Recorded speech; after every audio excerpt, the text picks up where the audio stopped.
In 2011, a scanner in Texas powered on, and a Mastodon rib that had been sitting quietly in storage for 30 years suddenly lit up from the inside. There was something buried deep in the bone. Not a crack, not a natural spur of bone growth. A point deliberately sharpened, made from bone itself. And that rib was roughly 13,800 years old. That number is older than the first Americans were ever supposed to have existed. Someone had hunted this animal with a weapon on a continent where humans supposedly weren't allowed to be yet. The man who originally dug that rib out of the ground had been called reckless for decades. He was about to stop being the joke of his field. Let me walk you through exactly what that scan revealed, because it's stranger than just a date. The object is a spear point, but it wasn't carved from stone the way most ancient weapons were. It was shaped from mastodon bone, possibly from the very same kind of animal it ended up buried inside. The tip had punched into the rib and lodged there. And here's the detail that changes everything about this story. The bone had already started to heal around it. The animal had been struck, and it lived on for at least some time afterward. That's not a fossil that simply fell into a hole by accident. That's a hunt. A human hand drove that point into a living animal roughly 13,800 years ago in what is now Washington State. Why bone survives. When almost nothing else does before going further, it's worth understanding why a bog like the one on the Manus farm was able to preserve something as delicate as a shaped bone point for nearly 14,000 years in the first place, because that detail matters more than it might first seem. Most organic material, wood, plant fiber, even bone itself, breaks down relatively quickly once it's exposed to oxygen and the ordinary bacteria that live in normal soil. Under typical conditions, a bone left in the ground might survive a few thousand years before decay and mineral leaching destroy it beyond recognition. But waterlogged bogs work differently. The standing water in a bog cuts off the oxygen supply that decay-causing bacteria need to survive, essentially placing anything buried inside it into a kind of natural, long-term storage. That's exactly why bog environments around the world, from Denmark's famous bog bodies to sites like Monteverde in Chile, keep turning up organic material that should have vanished millennia ago. The Manus site sat in exactly that kind of environment, which is part of why the rib and the weapon lodged inside it survived in recognizable condition for Gustafsson to find in 1977 at all. Without that specific waterlogged, low-oxygen setting, this entire discovery might never have existed for anyone to argue about in the first place. Why that number was a problem, now hold onto why that number caused such a stir. For most of the 20th century, the story of the first Americans was locked in place. The first people to reach the Americas were said to be the Clovis people, named for their beautiful, fluted stone spear points, first discovered near Clovis, New Mexico. They supposedly crossed over from Siberia, walked south through an ice-free corridor, and arrived roughly 13,000 years ago. That was the wall. Clovis first, nothing human came before it. Textbooks said so. Museums said so. Entire careers were built on top of that single assumption. And the Manus rib didn't just break that wall. It broke it with the wrong kind of weapon entirely. Not a Clovis stone point, but a bone point, something the entire field wasn't even looking for in the first place. What actually changed? Between 1977 and 2011, it's worth pausing to explain exactly what technology finally allowed Gustafsson's original claim to be confirmed, because the gap between his initial discovery and its eventual vindication wasn't really about stubbornness on either side. It was about waiting for tools that simply didn't exist yet. In 1977, if you wanted to know what was inside a solid piece of bone without destroying it, your options were extremely limited. You could try to physically expose the object by carefully chipping away surrounding bone, risking permanent damage to a one-of-a-kind fossil in the process.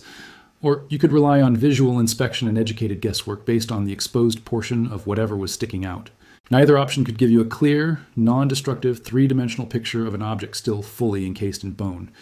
By 2011, medical CT scanning technology, originally developed for looking inside living human bodies without surgery, had become sensitive and precise enough to be applied to fossil specimens as well.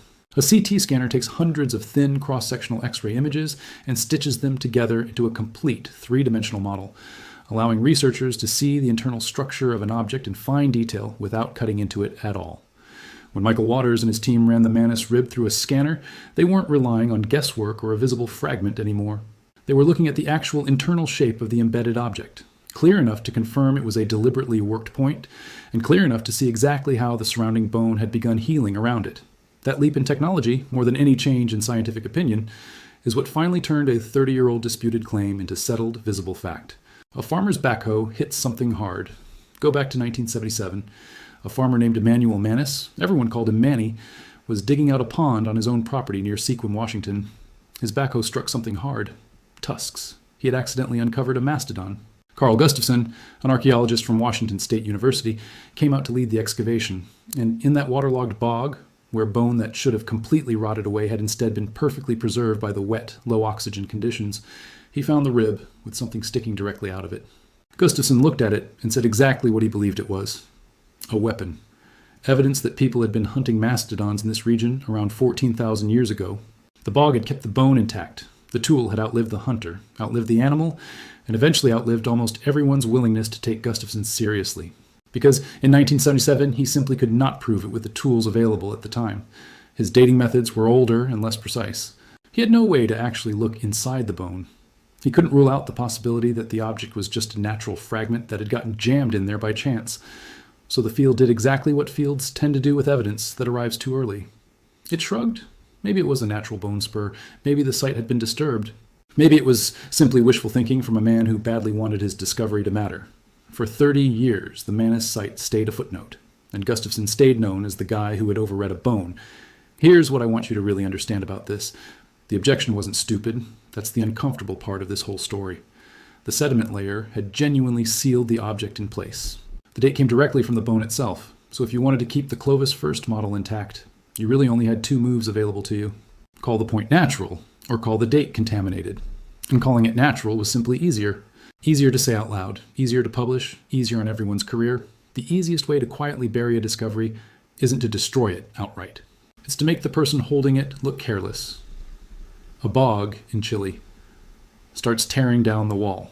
But one farm in Washington could always be dismissed as a fluke. One stubborn archaeologist could always be written off as simply wrong. The real problem for the old model was that Manus was never actually alone. Thousands of miles to the south, another site had already started tearing the whole wall down. In southern Chile, an archaeologist named Tom Dillahay had been excavating a place called Monteverde. And Monteverde was a genuine nightmare for the Clovis first model, because a peat bog there had preserved things that stone tools almost never leave behind: wood, hearths, worked plants, and even what appeared to be a human footprint pressed directly into the ancient ground. The date came back around 14,500 years old, older than Clovis, and this was happening at the far southern end of two entire continents. For years, Monteverde was attacked in exactly the same way the Manus site had been. Too old? Too messy? Must be wrong somehow. So in 1997, something genuinely rare happened. A panel of senior archaeologists, including some serious skeptics, flew all the way to Chile to see the site for themselves in person. They walked the ground. They examined the evidence directly, and most of them ultimately agreed. Monteverde was real. It really was that old. That was the moment the crack went fully public. But look at what it actually took to get there. It didn't take just one rib in a bog. It took an entire delegation of experts physically flying to the far end of South America before the field would finally admit the wall had a hole in it. Resistance wasn't the occasional exception here. Resistance was the field's default setting, and once Monteverde finally held up under scrutiny, every North American site that had been laughed off before deserved a second, more serious look. A rock shelter in Pennsylvania, starting with a man who had been fighting since the 1970s, and who paid the price for it longer than almost anyone else in this story.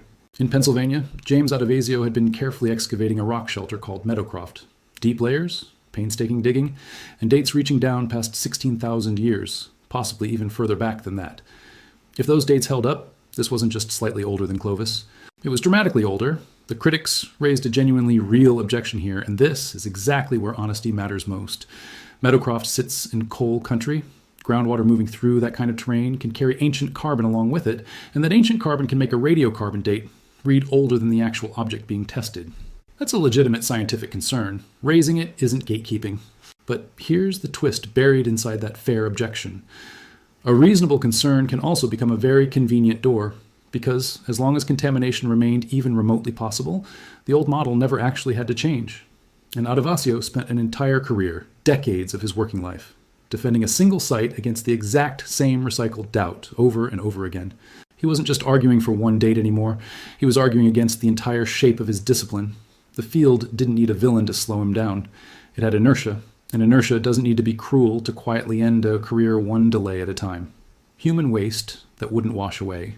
What the old model really needed to finally be forced to change was evidence that contamination genuinely couldn't explain away. Something that couldn't have simply leached in through groundwater. Something that had, at some specific point in time, actually been alive and unmistakably human. And in the caves of Oregon, that's exactly what turned up at a site called Paisley Caves. An archaeologist named Dennis Jenkins was finding something most excavations never managed to recover at all: human coprolites, ancient human waste, dried out, preserved, and genuinely old, and inside them, ancient human DNA. The dates ran back to around 14,300 years. This wasn't a stone tool that skeptics could argue was simply natural. This was a person. Their actual biology, left behind in a cave. The critics adjusted their argument. Fine, they said, but DNA is mobile. It could have leached down from younger layers sitting above. Water moves. Molecules travel through sediment over time. So Jenkins and his team went back and tested again. They controlled carefully for sediment movement. They sampled repeatedly. They checked the layers surrounding the coprolites in detail. Same answer came back. They tested it again. Same answer once more. That was the real problem for the skeptics. You can dismiss one single sample as contamination fairly easily. It gets a lot harder to do that when the cave keeps handing you the exact same date over and over, no matter how carefully you test it. But DNA is invisible in a very real sense. You can't put it up on a museum wall and make a general audience feel its weight the way you can with a physical object. What this whole argument still needed was tools. Real, worked stone, sealed safely underneath the Clovis layer, in a place where nothing was supposed to exist at all. Stacked tools, underneath Clovis in Texas. And a site in Texas delivered exactly that, dug by the very same scientist who would later put the Manus rib into a scanner decades afterward. His name is Michael Waters, and the site is called Buttermilk Creek in central Texas. His team excavated thousands of stone artifacts, and they were found stratified directly below the Clovis layer, dated to around 1,500 years old. Think carefully about what below actually means here, because it's really the whole game. Clovis material sitting on top, older tools sitting underneath it, sealed in place by undisturbed layers of sediment. That's not something that could have simply fallen down through a crack by accident. You cannot drop artifacts through solid, layered sediment and have them land in such neat, older order below. The ground itself held those tools in place like a locked drawer. And that drawer was quietly saying that someone had been there first, long before Clovis ever existed. And notice the thread connecting all of this together. The same man scanning a Washington farmer's rib was also the man carefully stacking tools underneath Clovis layers in Texas. This wasn't just a scattered handful of unrelated oddities anymore. The same underlying evidence was showing up in different states, in completely different forms, all pointing toward the same buried fact. From did they beat Clovis to how. So the question in this field stopped being simply, did people arrive before Clovis? It became a much harder question. How? How did they get here this early and spread out across such an enormous range of terrain so quickly? And the answer sent researchers looking somewhere the old model had never bothered to check. Underwater, in Florida, in the dark, tannin-stained water of the Osceola River, a team including Waters and an archaeologist named Jesse Halligan was diving on a site called Page Ladson. Down in the riverbed sediment, they recovered a mastodon tusk showing what appeared to be cut marks, along with a stone knife nearby. The date came back at around 14,550 years old. Sit for a moment with where exactly that evidence was found. Not in a desert, not tucked inside a dry cave, underwater. Because when the last ice age finally ended, sea levels rose dramatically and coastlines that people had once walked freely along went completely underwater. If the first Americans really did move southward along the coast, then a huge portion of their actual story isn't hidden away in some archive or museum basement somewhere. It's drowned, sitting underwater, where no skeptical critic can easily reach it, examine it, or simply dismiss it on a whim. This is a genuinely different kind of buried evidence. Nobody had to deliberately cover it up. The rising ocean did that work all on its own. A footprint, you can't argue, with every one of these individual sites on its own still gave a determined critic something to grab onto. A date to question, a layer to doubt, a mechanism to blame. But then something appeared that you simply cannot call a natural bone spur and cannot call a leached molecule. Something anyone at all can look at and instantly understand in about 1 second. In New Mexico, at White Sands, researchers found footprints, human footprints, compressed directly into the soft mud of an ancient lakeshore and then sealed in place by later layers of sediment.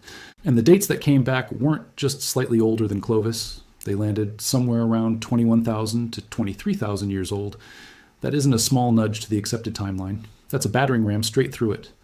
And these aren't just abstract data points sitting in a spreadsheet somewhere. There are small prints clearly belonging to children.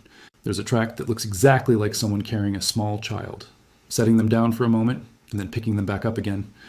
There are human footprints crossing directly over the paths left by giant ground sloths. This is a real person, standing on one specific patch of ground tens of thousands of years ago in a place the old model insisted was completely empty of humans. You simply cannot call a child's footprint contamination. The critics still had one genuinely real shot at this, and I'll give it to them straight and fair. The original dates came from the seeds of an aquatic plant, and aquatic plants can absorb old carbon dissolved in the water they grow in, which can push a radiocarbon date artificially too far back in time. That reservoir effect is a real, well-documented problem.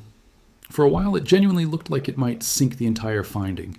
So the research team went back and tried different independent methods. They dated pollen from land-based plants, which don't have that same water reservoir problem at all. They used optically stimulated luminescence, a technique that measures the last time individual sediment grains were exposed to sunlight, a completely separate and independent clock from radiocarbon dating entirely. And the new results landed in exactly the same ancient window as before. The objection that should have ended the entire argument got tested directly, and instead of holding up, it weakened. That's the real reversal at the heart of this story.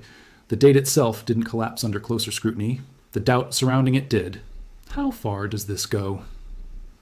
And once the ladder of evidence reaches all the way back to 23,000 years, a genuinely unsettling question opens up. If it can stretch that far, where does it actually stop? Which brings us right to the very edge of the map. The claim most mainstream scientists still refuse to seriously engage with.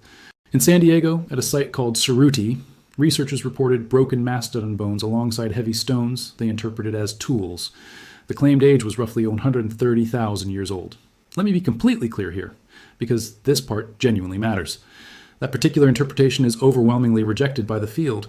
Most researchers believe the bones were more likely broken by heavy construction machinery or by ordinary natural forces, rather than by any human hands at all. This is not the answer to this story. This sits at the fringe edge of the entire debate, and it fully deserves the skepticism it continues to receive. But here's why it still belongs somewhere in this story anyway. Just 20 years ago, the idea of humans living in the Americas, even 17,000 years ago, was treated as something close to career suicide for any archaeologist who suggested it. Now, genuine footprints are pushing the timeline to 23,000 years and holding firm under repeated scrutiny. The old comfortable ceiling is simply gone. Cerruti almost certainly isn't real. But the fact that mainstream scientists now feel obligated to seriously argue about it at all tells you just how far the ground underneath this entire field has shifted. When a wall falls, people start testing the edges. When a wall like this finally falls, people naturally start testing how far the field's boundaries really extend. So set aside the wildest, most extreme date for a moment. The solid, well-supported sites had already done the real damage on their own, and not just to the timeline itself, but to the entire proposed route people were thought to have taken. And that's where the whole traditional map genuinely stopped working. The old story absolutely needed that ice-free corridor, a gap opening up between the great ice sheets that people supposedly walked through, moving from Alaska southward into the rest of the continent. But study after study has suggested that corridor wasn't actually open and biologically livable early enough to have served that purpose. There wasn't enough food along the route. There wasn't a safe, passable corridor at all for a very long stretch of time. The road the textbooks had drawn so confidently may not have even existed yet, at the exact point in time when these people were already clearly present further south. So researchers like John Erlandson started looking toward the coastline instead. This idea is sometimes called the Kelp Highway, a rich, unbroken ribbon of coastline stretching down along the Pacific, full of dependable food that people could have followed by boat, staying well-fed the entire way south. It's currently the strongest explanation available for how humans managed to spread south so quickly and so early in this timeline. And it's exactly why this particular evidence is so difficult to find in the first place, because that ancient coastline is now sitting entirely underwater. Picture footprints already sitting on the far side of a river long before the bridge you happen to be studying was ever even built. The bridge, in this case the ice-free corridor everyone spent so many decades carefully studying, appears to have opened too late. The people were already across, which means they simply never used the bridge you can actually see and study today. The DNA makes the tidy story even messier. And then the genetics made the whole neat, tidy version of this story even worse. Modern genetic research now points toward more than one single founding lineage, not one clean, simple migration wave. There's a group called the ancient Beringians, identified from remains recovered at Upward Sun River in Alaska, who split off from other populations remarkably early. And stranger still, some indigenous populations deep in the Amazon carry a faint genetic signal that links, of all places, back toward Australasia. Nobody currently has a fully confirmed explanation for exactly how that particular signal got there, but it's genuinely real. It's published in peer-reviewed research, and it simply does not fit neatly into a story of one people, one migration wave, one single road into the continent. The old map, in other words, did not survive its first real contact with the full weight of the evidence. how a scientific model actually dies. So here's how a dominant scientific model actually dies in practice, not in some dramatic press conference. Nobody ever formally stood up and announced, "We were wrong for 50 straight years." Instead, the textbooks quietly softened their language. Museum labels grew noticeably quieter and more cautious. Clovis first slid, paragraph by paragraph, gradually into the past tense. The retreat never arrived as a formal apology. It arrived instead as a slowly revised caption, updated edition after edition. And this next part is what should genuinely bother you. Remember Carl Gustafson, the man laughed off for 30 long years over a rib pulled from a Washington bog? In 2011, Michael Waters and his research team finally put that rib into a CT scanner. The scan clearly resolved the shaped bone point buried deep inside it. New radiocarbon dating locked its age at close to 13,800 years old. Gustafson had been right. The very same institutions that had dismissed him for decades were also the reason that rib survived at all. It sat safely in a museum collection, protected, carefully cataloged, for 3 full decades, until the technology finally arrived that could prove exactly what he had claimed back in 1977. The field was simultaneously the gatekeeper and the archive. It buried the claim and it preserved the evidence inside the very same building for 30 years. It simply adjusts, quietly, and moves on. What we actually know now. So what do we genuinely know at this point? This part of the story is solid, settled ground. People were living in the Americas well before Clovis. Manus, Monteverde, Paisley Caves, Buttermilk Creek, Page Ladson, real sites with real, well-supported ages. And the footprints at White Sands are genuine human prints, pressed into genuinely ancient ground. Pre-Clovis is no longer some fringe idea sitting on the margins of the field. This next part is still genuinely being fought over. The exact oldest dates involved, the full precise age of the White Sands prints, and exactly which specific route the first people actually took to get here.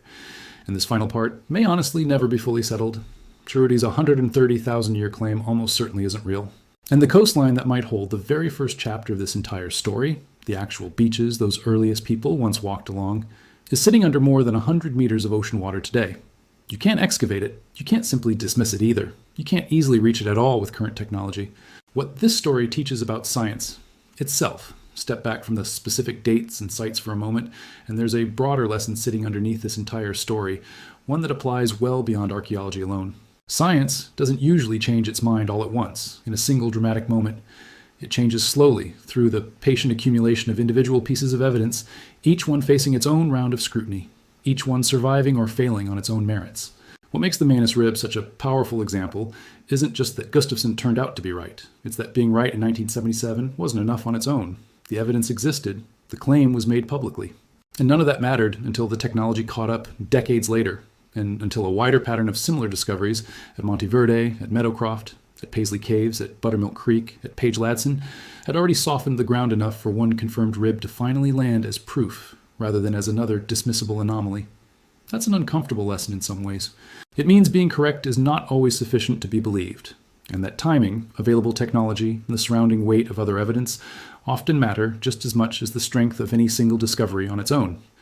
But it's also a genuinely hopeful lesson because it means the scientific process, however slow and frustrating it can look from the outside, does eventually catch up to the truth, even when that truth sits quietly in a storage drawer for 30 years, waiting for someone to finally look again with better tools. Why a bone weapon mattered so much. It's worth spending a moment on why the material of this weapon, bone rather than stone, turned out to be such a significant detail in its own right, beyond just the date attached to it.